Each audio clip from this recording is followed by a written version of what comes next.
I'm selling my brother SE 350, and I'm going to go take it through the paces so you can see how well this machine runs.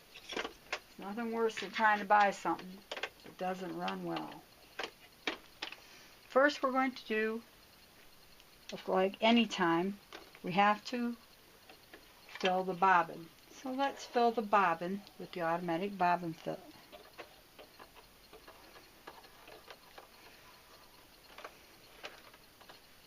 And we push that and start. But we have to mash pedal. Now, of course, it's whatever speed you want it to go at for threading the bobbin.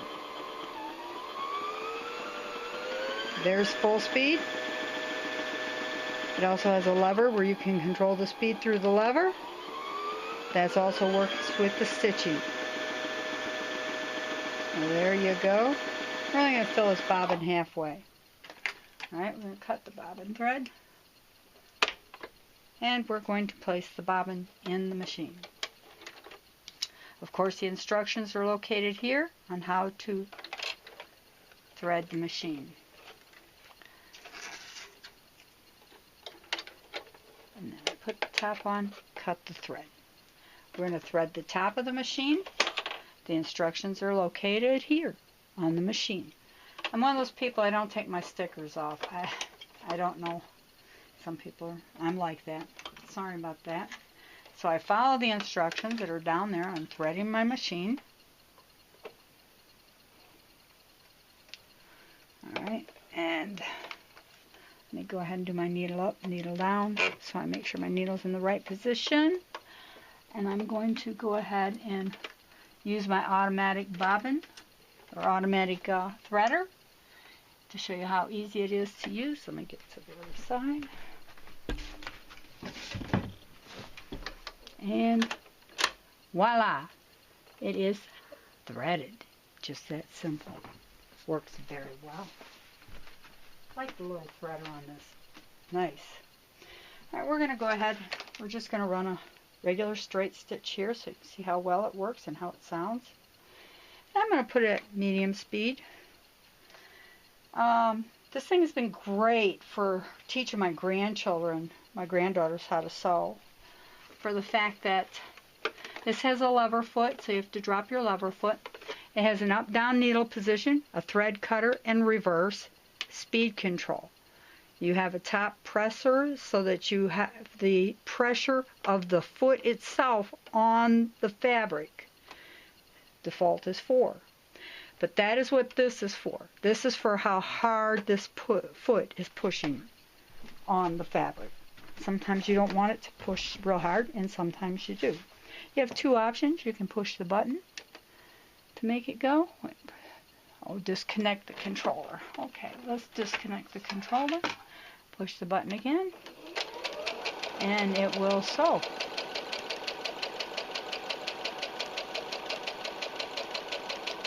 And then stop. Cut the thread. So, lift the presser foot, and let's look at the stitches. Let's see if I can get them up here. Very nice, even stitches. Very nice stitching. Should have picked a different color fabric than red. I don't know if you can see how nice that is. That's one. This is the top where I hold the thread. There it is. Nice and even stitches. When you go ahead and you run, you can go put the foot down, turn it up all the way, and this is how fast is it. Alright, put the foot up. Let's go as slow as it'll go.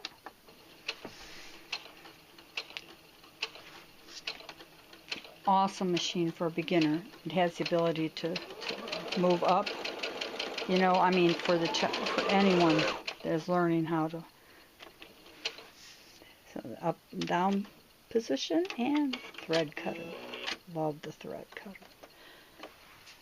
lift is located under here. There you go. Nice, even, great stitches.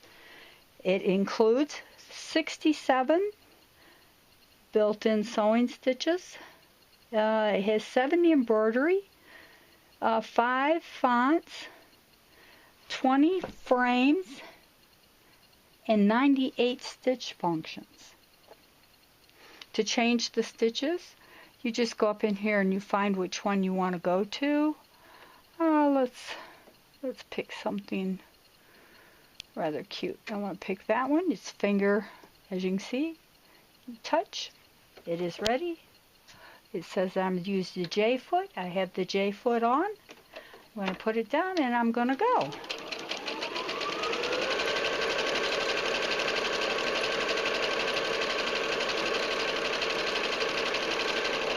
Time to stop, cut the thread, lift the needle, and show you that beautiful stitch.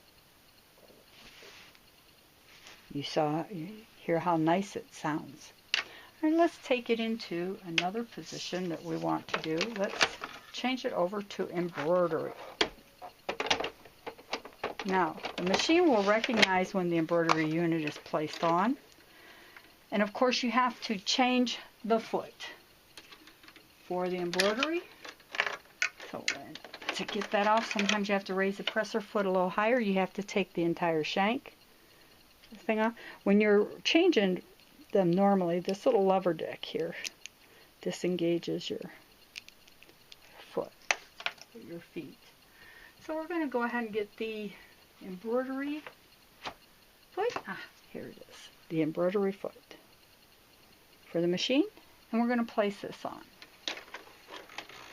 It's not hard.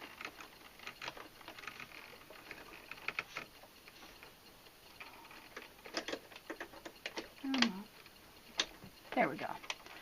Sometimes you just maybe don't have the screw out all the way and have to put the screw out a little farther so that you can get it in there. Tighten up the embroidery foot. Now, when you're embroidering, they do advise you use an embroidery thread. Now, I was using a cotton thread for that demonstration up top that matched my top thread. And I'm going to now change to an embroidery thread in the bobbin because I want to run an embroidery thread. So here's my cotton thread. I'm going to set it up here for now. I'm going to grab my embroidery thread. I'm going to place it in here. Oops. Go ahead and get that in there. Close it up, which is simple enough to do. Yeah, if you don't let go of the thread the wrong way. Let's put the little leveler on first and then cut the thread. Works out a little better. Alright, so we're going to go ahead and start up the machine, which the little thing's over here on the side. Let me find it. There we go. Now it's going to recognize the embroidery unit is on there. It says, get out of the way of the cartridge, okay. So it's going to adjust the hoop and get it in position. Now, we're going to go ahead and try a little embroidery on here. Now, I bought this machine for its portability, not for its ability to embroider. But I thought that was a plus. So I'm going to go ahead and put the hoop in, and the hoop, it hooks up in here in the top, just snaps right in. The hoop is in. We're going to go ahead and pick a design that's already on here, and let's run through here and see what we have. Let's go to the flowers. And this is a pretty flower. Let's do this rose. Okay, it's telling me I need a deep rose color. And as my sewing machine people have always told me, I cut the thread, pull it through the system. Don't pull it back through the system because of the fact that it does sometimes leave lint in the machine. So it's calling for a rose color. And I've got some embroidery thread over here we're going to use. Nice pink. We're going to go ahead and put this on here. I'm going to switch to a smaller cover on my thread.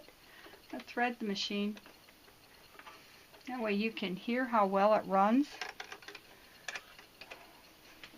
We're going to do the needle threader again so you can see how well it works. Because it's always nice to have that threader when, especially if you're changing colors on embroidery. Boom. I'm going to say, it had to be in the user. If it doesn't thread, use the needle up, down position to get it in the right position. Make sure it's up. Don't use the hand wheel because you could have it off. Alright, now we're going to turn it up. We're going to hit the button. Whoops, I got to put the thing down. We're going to hit the button and she's going to embroider. Now,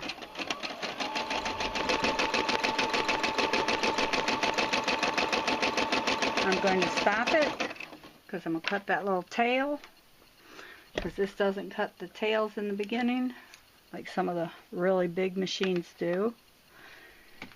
And I'm going to zoom in for you so you can see, and we're going to continue.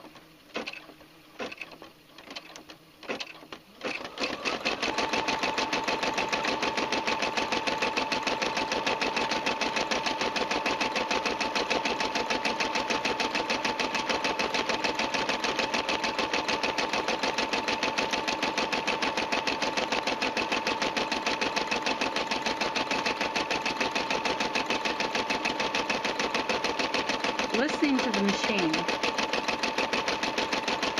you can hear the sound is nice and even.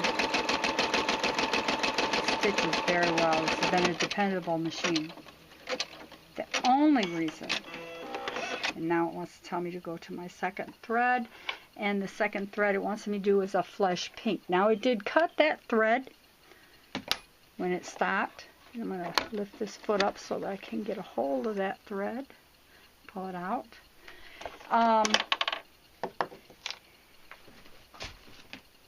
It's a very smooth running machine, like I said. I only got it for the fact that I wanted portability. And also I wanted the ability to slow down the machine when I needed to slow it down, especially when I was working with my grandkids. And it just turned out always really to be a really nice, dependable machine, and I've done quite a bit with it. The only reason why I'm looking to sell this machine is because I want to see how easy that was. Look at that. Threads every time. Press the foot back down, and let's continue.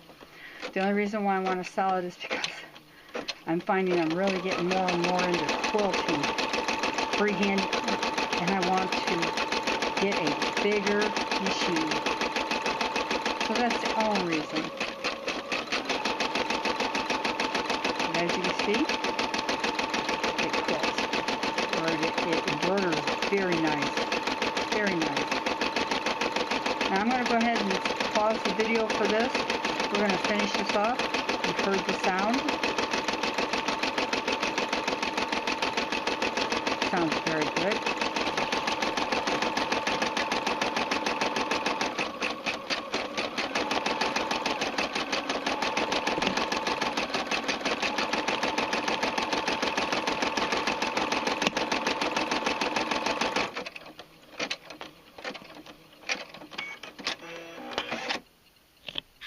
Done. Let's take it off. Take it off. Let's get this over here so you can see it. The hoop. There's a little thing here. You just push this clip. Yeah. I'm trying to do it. Put the foot up. I forgot to put the pressure foot up. Take the hoop out. And here it is without it being trimmed. Beautiful little stitch. I've got to trim the little threads. There's a couple like here and here that needs to be trimmed. Here's the back. See how nice that looks? Looks very nice. Then when you're done, when you're going to put your machine away, you just go ahead and you say okay, and then you push the button, there, so that it moves back into place. That's this button here, and then it moves back into place, so that you can go ahead. So you can go ahead and remove the arm. To remove the arm, there's a little thing underneath. You just pull it and it comes right out. And the machine will go back into sewing mode, as you can see. But you will need to change, of course, your